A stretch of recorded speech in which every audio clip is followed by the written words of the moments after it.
Good morning. അപ്പോൾ ഇന്നത്തെ വീഡിയോയിലേക്ക് എല്ലാവർക്കും സ്വാഗതം. ഇന്ന് മഴക്കാറൊന്നുമില്ല കേട്ടോ.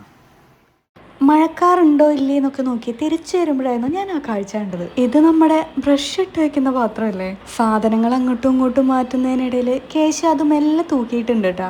ഇനിയിപ്പോൾ അവൻ ചെക്കന്മാരെന്ന് വിളിക്കുന്ന ഈ അവഞ്ചേഴ്സൊക്കെ ഈ പാത്രത്തിലും കിടക്കും, ബ്രഷൊക്കെ അവൻ്റെ പേനിട്ട് വയ്ക്കുന്ന പാത്രത്തിലും. തരാൻ പറഞ്ഞിട്ടൊന്നും കേൾക്കുന്നില്ല കേട്ടോ. ഇനിയിപ്പോൾ ഇത് അവൻ്റെ ഇമാജിനേഷനിൽ അവൻ്റെ ചെക്കന്മാരുടെ ലിഫ്റ്റാണോ ആവോ. രാവിലെ തന്നെ പിന്നെ വേറെ പരിപാടികളൊന്നും ഉണ്ടായിരുന്നില്ല കേട്ടോ. ടി വിയിൽ ഏതെങ്കിലും സിനിമ കാണാമെന്ന് വിചാരിച്ചു ഞാൻ. ഈ ആക്ഷൻ കണ്ടിട്ട് നിങ്ങൾക്ക് ഏതാ സിനിമ എന്ന് മനസ്സിലായോ? യെസ്, ഞാൻ കാണാൻ പോകുന്നത് മീശ മാധവനാണ്. ഇന്ന് മീശ മാധവൻ സിനിമ കാണാൻ കാരണം എന്താണെന്നറിയോ? യൂട്യൂബ് ഷോർട്സിലൊക്കെ പാട്ടുകൾ വരുമല്ലോ, ലിറിക്സ് എഴുതിയിട്ട്. കേശു അത് കണ്ടുകൊണ്ടിരിക്കുമ്പോൾ ഈ മീശ മാധവനിലെ ഒരു ടൈറ്റിൽ സോങ് ഇല്ലേ, ഇലവത്തൂർ കായലിൻ്റെ, അങ്ങനെ ഒരു സോങ്. ആ സോങ് അവന് ഭയങ്കര ഇഷ്ടമായി.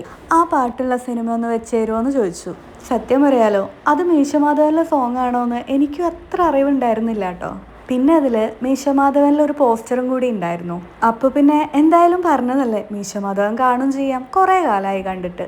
അങ്ങനെയാണ് ഇന്ന് മീശ മാധവൻ സിനിമ വെച്ചത്. ഇങ്ങനെയുള്ള സിനിമകളൊക്കെ കണ്ടിരിക്കാൻ നല്ല രസമാണ്. പക്ഷേ ഇപ്പോൾ ചിന്തിക്കുമ്പോൾ ഒന്നിനൊരു ലോജിക്ക് ഇല്ലാത്ത പോലെ. സിനിമയിലെ രണ്ട് നടിമാർക്കും നായകനായ കള്ളനോടാണ് ഇഷ്ടം.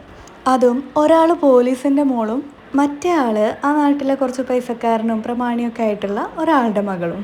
ഏറ്റവും ലാസ്റ്റ് കൃഷ്ണവിലാസം ഭഗീരഥൻ പിള്ള തൻ്റെ മകളായിട്ടുള്ള രുക്മിണിയെ കള്ളനായ മീശ മാധവന് കല്യാണം കഴിച്ചു കൊടുക്കാൻ തീരുമാനിക്കുന്നു. ഇതൊന്നും റിയൽ ലൈഫിൽ ഒരിക്കലും പോസിബിൾ ആവില്ല എന്ന് തോന്നുന്നു. സിനിമയൊക്കെ കണ്ട് ഇങ്ങനെ ഓരോന്ന് ആലോചിച്ച് വരുമ്പോഴായിരുന്നു ഉമ്മർത്ത് അമ്മതെ വേപ്പിൻ്റെ ഇലയൊക്കെ കൊടുന്ന് വെച്ചിരിക്കുന്നു. വേപ്പിൻ്റെ കുരു കണ്ടിട്ടുണ്ടോ? ഇതാണ് വേപ്പിൻ്റെ കുരു. ഈ വേപ്പിൻ കുരു എന്തിനേലും യൂസ് ചെയ്യുമെന്നൊന്നും എനിക്കറിയില്ല കേട്ടോ. ഇതിൻ്റെ ടേസ്റ്റ് എന്താണെന്ന് അറിയാൻ വേണ്ടി ഞാൻ ജസ്റ്റ് ഒന്ന് കഴിച്ചു നോക്കിയായിരുന്നേ. വേപ്പിലയൊക്കെ കഴിക്കുന്ന പോലെ തന്നെ ആയിരുന്നു കേട്ടോ അതിൻ്റെ കുരുവിൻ്റെ ടേസ്റ്റും. വേപ്പിലയുടെ കൂടെ തന്നെ ഉണ്ടായിരുന്ന ഒരു ചെടിയാണിതേ.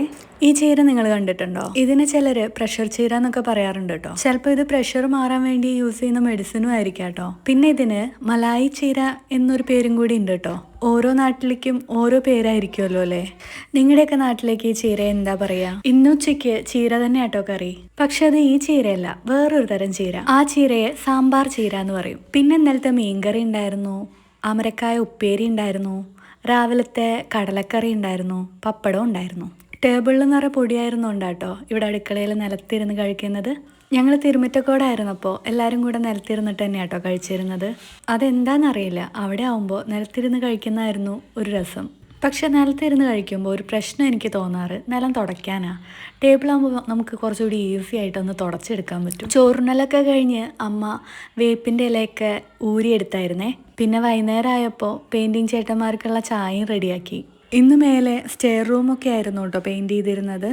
ഞാനൊരു ഹൊറർ സീരീസിനെ കുറിച്ച് പറഞ്ഞത് ഓർമ്മയുണ്ടോ? ഫ്രം എന്ന് പേരായിട്ടുള്ള അതിൻ്റെ സീസൺ 4 ഇറങ്ങിയിട്ടുണ്ട്. അത് കണ്ടപ്പോൾ ഫസ്റ്റ് എപ്പിസോഡെങ്കിലും കാണാൻ തോന്നിയിട്ടോ. പക്ഷെ എനിക്കെന്തോ സീസൺ 3 വരെയായിരുന്നു കൂടുതൽ ഇഷ്ടപ്പെട്ടിരുന്നത്. സീരീസ് കാണുന്നതിനിടയിൽ പുറത്തു പോകേണ്ട ആവശ്യം വന്ന് ഞാനൊന്ന് പുറത്തും പോയിരുന്നേ. പിന്നെ പണിക്കാരൊക്കെ പോയി കഴിഞ്ഞപ്പോൾ നമ്മുടെ സ്ഥിരം ക്ലീനിങ് പരിപാടികൾ തുടങ്ങി. ചെയറിലൊക്കെ എന്തോരം പൊടിയായിരുന്നെന്നോ. അപ്പോൾ ഇതൊക്കെ ഒന്ന് തുടച്ച് വൃത്തിയാക്കണം. റൂമിലേക്കൊന്നും പൊടിയാവണ്ടെന്ന് വിചാരിച്ച് അടച്ചിട്ടിട്ടുണ്ടായിരുന്നേ. പിന്നെ ആരെങ്കിലും പോയി തുറന്നു കഴിഞ്ഞാൽ അടയ്ക്കാൻ മറക്കും. അങ്ങനെ അതിനകത്തേക്കും പൊടിയൊക്കെ കയറിയിട്ടുണ്ട്. അപ്പോൾ ഈ ഇടയായിട്ടുള്ള എന്നത്തെയും പോലെ കംപ്ലീറ്റ് ആയിട്ടുള്ള ഒരു വൃത്തിയാക്കൽ തന്നെയാണ്. എന്നാലും പണി കുറഞ്ഞു വരുന്നുണ്ട് കേട്ടോ. എന്തായാലും ഈ ചെയറുകളൊക്കെ ഒന്ന് വേഗം തുടച്ചെടുക്കാം. Veo en tus ojos mi vida pasar, se extraña si lo cierro. Y si mañana nos toca no estar, miro al cielo y te veo. Pero ya sé que no voy a olvidar tu perfume de febrero. Cuando la noche me venga a buscar, que me lleve con tu viento. Y si la noche me viene a buscar, que me lleve con tu viento. അങ്ങനെ നമ്മുടെ chair തുടക്കൽ പരിപാടിയൊക്കെ തുടർന്നുകൊണ്ടിരിക്കുകയാണേ.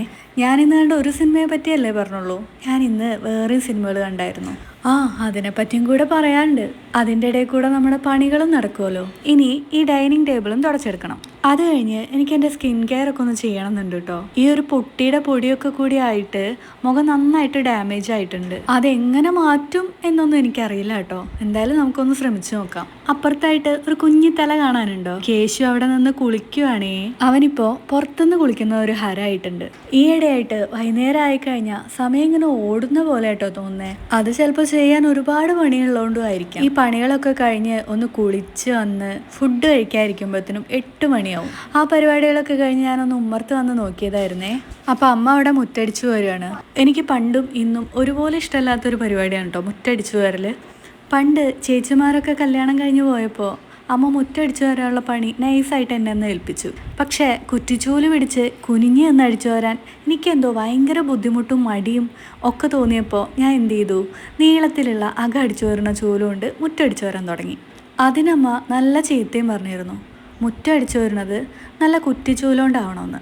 എനിക്കെന്താണെന്നറിയില്ല, കുറ്റിച്ചൂലുകൊണ്ട് ഇങ്ങനെ കുനിഞ്ഞ് കിടന്ന് അടിച്ചു വരുമ്പോൾ വല്ലാത്ത പ്രയാസമാണ്. അങ്ങനെ ഞാൻ ആ പണി നൈസായിട്ട് രാജിവെച്ചു. ഹോ, എന്തൊരു ചൂടാണല്ലേ. അപ്പോൾ തോന്നും നല്ല തണുത്ത വെള്ളം കുടിക്കാൻ. ഫ്രിഡ്ജിൽ വന്ന് വെള്ളം കുടിച്ചു കഴിഞ്ഞാൽ പിന്നെ 2 ദിവസത്തേക്ക് നല്ല തൊണ്ടവേദനയാവും. ഇപ്പോഴാണെങ്കിലോ എത്ര വെള്ളം കുടിച്ചാലും മതിയാവാത്തൊരവസ്ഥയാണ്. ഈ നട്ടപ്പൊരി വേനൽക്കാലത്ത് നന്നായി വെള്ളം കുടിക്കുകയും വേണം. ഇനിയിപ്പോൾ പണികളൊക്കെ ഏകദേശം ഒന്ന് ഒതുങ്ങിയ സ്ഥിതിക്ക് ഞാൻ പറഞ്ഞ ആ സ്കിൻ കെയർ ചെയ്താലോ? ആദ്യം നമുക്കൊന്ന് നന്നായി ഹാൻഡ് വാഷ് ചെയ്യാം. കാരണം കയ്യിലാകെ ചളിയാണ്. അത് കഴിഞ്ഞിട്ട് വേണം മുഖത്ത് എന്തെങ്കിലുമൊക്കെ ഒന്ന് അപ്ലൈ ചെയ്യാൻ. ശരിക്കും മുഖം ഇങ്ങനെ ഡാമേജ് ആയി കിടക്കുമ്പോണ്ടല്ലോ ഇടയ്ക്കിടയ്ക്ക് ഇങ്ങനെ ഫേസ് വാഷ് ചെയ്യുകയാണ് ഏറ്റവും നല്ലത്. പക്ഷേ ഞാനാണെങ്കിലോ അതെപ്പോഴും മറന്നും പോവും. എപ്പോഴും മുഖം വാഷ് ചെയ്യുമ്പോൾ കുരു ഉണ്ടാവാനൊക്കെ ഉള്ള സാധ്യത ഒന്ന് കുറയുമല്ലോ. എൻ്റെ മുഖത്താണ് കുരു വന്നു കഴിഞ്ഞാൽ ഞാൻ അതിലിങ്ങനെ തൊട്ടുകൊണ്ടേയിരിക്കും. അപ്പോൾ അതവിടെ ഒരു കറുത്ത പാടാവും. ഇതാണ് എൻ്റെ മെയിൻ സ്കിൻ ഇഷ്യൂ. പിന്നെ പിമ്പിൾസ് മാറ്റാനല്ല, വന്ന പാടുകൾ മാറ്റാനാണ് ഞാൻ പെടാറ്. സ്കിൻ കെയർ ചെയ്യാൻ പോകുന്ന വഴിക്ക് ചേച്ചി എന്നോട് പറഞ്ഞു ഈ ചവിട്ടിയൊക്കെ ഒന്ന് എടുത്തു വയ്ക്കാൻ. അപ്പം ഞാൻ ആ പണിയും കൂടി ചെയ്യുവാണേ. പിന്നെ എൻ്റെ ഒരു പ്രശ്നം എന്താണെന്നറിയോ, മുഖത്ത് എന്തെങ്കിലും ചെയ്താൽ നമ്മളത് ഒരു 1-2 ആഴ്ചയിലും കണ്ടിന്യൂസ് ആയിട്ട് ചെയ്തുകൊണ്ടിരിക്കണം. പക്ഷേ ഞാനത് 1-2 ദിവസം ചെയ്ത് അങ്ങനെ നിർത്തും. അതിപ്പോൾ വീട്ടിലെ സാധനങ്ങൾ വെച്ചിട്ടുള്ള എന്തെങ്കിലും പൊടിക്കൈ കാര്യങ്ങൾ ചെയ്യുമ്പോൾ മാത്രമല്ല കേട്ടോ. സീരിയസ് ആയിട്ട് ഞാൻ എന്തെങ്കിലും ഇഷ്യൂ ആയിട്ട് ഡോക്ടറെ കാണിച്ച് ഡോക്ടർ എഴുതിയ മരുന്നാണെങ്കിലും ഇങ്ങനെ തന്നെയാണ്. മാക്സിമം 2-3 ദിവസമൊക്കെ ഞാൻ ഫോളോ ചെയ്യും. അത് കഴിഞ്ഞാൽ ഞാനതങ്ങ് മറന്നു കളയും. സ്കിന്നിൻ്റെ കാര്യത്തിൽ എന്തോ ഞാൻ അത്ര സീരിയസ് ആയിട്ടില്ല എന്ന് തോന്നുന്നു. ഫ്രിഡ്ജ് തുറന്നപ്പോൾ കിട്ടിയത് തൈരാണ് കേട്ടോ. അപ്പോൾ തൈര് വെച്ചിട്ട് തന്നെ ഇന്ന് നമുക്ക് എന്തെങ്കിലും പാക്ക് ഉണ്ടാക്കി മുഖത്ത് അപ്ലൈ ചെയ്യാം. വേറെ സ്ക്രബോ എന്തെങ്കിലുമൊക്കെ ഇട്ട് കഴിഞ്ഞാൽ എൻ്റെ മുഖത്ത് ഓൾറെഡി ഇപ്പോൾ നല്ല കുരുണ്ട്. അപ്പോൾ അത് വീണ്ടും ഡാമേജ് ആവാനുള്ള സാധ്യതയുണ്ട്. തൈരാകുമ്പോൾ അങ്ങനത്തെ ഒരു പ്രശ്നമൊന്നും വരില്ല. മുഖത്ത് നല്ല കൂളായിട്ട് നല്ല കംഫർട്ടായിട്ട് അങ്ങ് കിടന്നോളൂ. തൈരിൻ്റെ കൂടെ ഞാൻ മിക്സ് ചെയ്യാൻ ഉദ്ദേശിക്കുന്നത് കോഫി പൗഡറാണ് കേട്ടോ. പക്ഷെ നോക്കിയിട്ട് കണ്ടില്ല. പിന്നെ കുറേ തിരഞ്ഞപ്പോൾ ഒരു പാത്രത്തിൽ വളരെ കുറച്ച് മാത്രമേ ഇരിക്കുന്നത് കണ്ടു. അപ്പോൾ അതങ്ങ് എടുത്ത് കമുഴ്ത്തി. ഇത് രണ്ടും കൂടെ നന്നായിട്ട് മിക്സ് ചെയ്തിട്ട് മുഖത്ത് അപ്ലൈ ചെയ്യാമെന്നാണ് ഞാൻ വിചാരിക്കുന്നത്. പിന്നെ ഞാൻ കണ്ട 2 സിനിമകളെ പറ്റി ഒന്നും പറഞ്ഞില്ലല്ലോ. ഓക്സിജൻ നല്ല സിനിമയാണ് കേട്ടോ. പിന്നെ കണ്ടതോ നമ്മുടെ സ്വന്തം ചന്ദ്രോത്സവം. അത് മുഴുവനും കണ്ടില്ല കേട്ടോ. ഏകദേശം ഒരു 1/4 ഭാഗമായപ്പോൾ TV ഓഫ് ചെയ്ത് എല്ലാവരും പോയി കിടന്നു. ഇനി അതിൻ്റെ ബാക്കി നാളെ വേണം കാണാൻ. ഞാനിതുപോലൊരു പാക്ക് അപ്ലൈ ചെയ്യാനായിട്ട് ഒരു ബ്രഷൊക്കെ സെറ്റ് ചെയ്തിട്ടുണ്ടായിരുന്നു കേട്ടോ. എൻ്റെ കയ്യിൽ ഉണ്ടായിരുന്ന ഒരു ബ്രഷ് തന്നെ ഇങ്ങനെയുള്ള ക്രീമോ അല്ലെങ്കിൽ എന്തെങ്കിലും ഫേസ് പാക്കൊക്കെ അപ്ലൈ ചെയ്യാൻ വേണ്ടി മാത്രമായിട്ട് മാറ്റി വെച്ചതായിരുന്നേ. അതിപ്പോൾ കാണാനില്ല. ചിലപ്പോൾ ഈ സാധനങ്ങളൊക്കെ അങ്ങോട്ടും ഇങ്ങോട്ടും മാറ്റുന്നതിനിടയിൽ മിസ്സായിട്ടുണ്ടാവും. ഇതിപ്പോൾ ഞാൻ അപ്ലൈ ചെയ്യുന്നത് കൈകൊണ്ട് തന്നെയാണ് കേട്ടോ. ഈ പാക്ക് ഇട്ടിട്ട് ഒരു 10-15 മിനിറ്റ് ഇങ്ങനെ ഇരിക്കണം. ഈ വക കാര്യങ്ങളിൽ ഞാൻ കൺസിസ്റ്റൻ്റ് അല്ലാത്തതിൻ്റെ മെയിൻ റീസൺ ഇതാണ് കേട്ടോ. ഇതൊക്കെ ഇങ്ങനെ വെച്ചിരിക്കുന്നത് എനിക്ക് അത്ര ഇഷ്ടമല്ല. ചിലപ്പോൾ ബാക്കിയുള്ള 10 മണിക്കൂറും ഒന്നും ചെയ്യാതിരിക്കുകയാണെങ്കിലും ഈ 10-15 മിനിറ്റ് നേരം ഇത് വെച്ച് വെയിറ്റ് ചെയ്തിരിക്കുന്ന ആ ഒരു സമയമുണ്ടല്ലോ, എനിക്ക് വല്ലാണ്ട് അങ്ങ് ബോറടിക്കും. പക്ഷേ പറഞ്ഞിട്ട് ഒരു കാര്യമില്ല. ഫേസിൽ അത്രമാത്രം നല്ല ബ്ലാക്ക് ആക്നെ എന്നൊക്കെ പറയില്ലേ, ആ പിമ്പിൾസ് വന്നതിൻ്റെ മാർക്കും പിന്നെ കൂടെ പിമ്പിൾസൊക്കെ ആയിട്ട് അത്യാവശ്യം നല്ല ഡാമേജ്ഡാണ്. അപ്പോൾ പിന്നെ ഇറിറ്റേഷൻ ഉണ്ടായാലും ക്ഷമയില്ലെങ്കിലും സഹിച്ചേ പറ്റുള്ളൂ. അപ്പോൾ ഇത്രയൊക്കെ ആയിരുന്നു നമ്മുടെ ഇന്നത്തെ ദിവസം ഉണ്ടായത് കേട്ടോ. നിങ്ങൾ ആരെങ്കിലും നമ്മുടെ ചാനൽ കാണുന്നത് ആദ്യമായിട്ടാണെങ്കിൽ ചാനൽ ഒന്ന് സബ്സ്ക്രൈബ് ചെയ്യാൻ മറക്കരുത് കേട്ടോ. വീഡിയോ ഇഷ്ടപ്പെട്ട എന്തായാലും ലൈക്ക് ചെയ്യണം. നിങ്ങളുടെ അഭിപ്രായങ്ങൾ കമൻ്റായിട്ട് രേഖപ്പെടുത്തണം.